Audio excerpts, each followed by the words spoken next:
نو خورا مو ټینګه منظره وکړله په هغه ټپال چې رښتیا سي راسه جوتاک وکړو راځه راځه تاک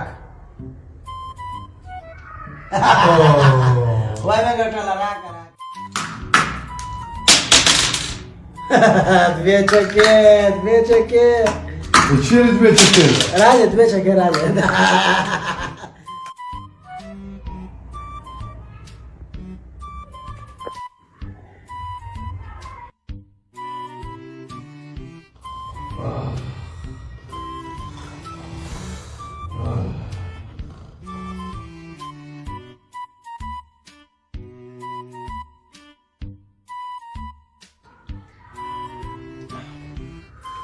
اشا جبه پالتو ژوند سره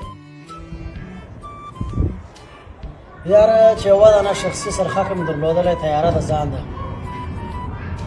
اوس به پر ګرد افغانستان را ګرځېدلې وای راشه چې په دا دوبي کې واوره کې دی عجبه خوند به کولی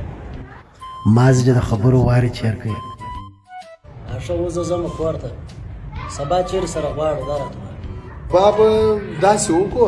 د غره په لمن کې به سره وغواړو اونه د پالتو واخو نو موږ نسو چیرولی هم سبا به م اولادونه پوښتنه راسه کوي چې تاسو چیش کوله دغونې خو ورته ویلی سو چې کله به مو چکا کوله کله به جوتاک به مو کوئ جوتاک کله به موبایل اخته و کله به د غره په لمن کله به بیده و کله به پر چوکیانو ناست و همدغه یو کارنامه خو به ورته وایه چې دغه مو کړي دي بېشک یو ریکارډ خو به پرېږدو که نور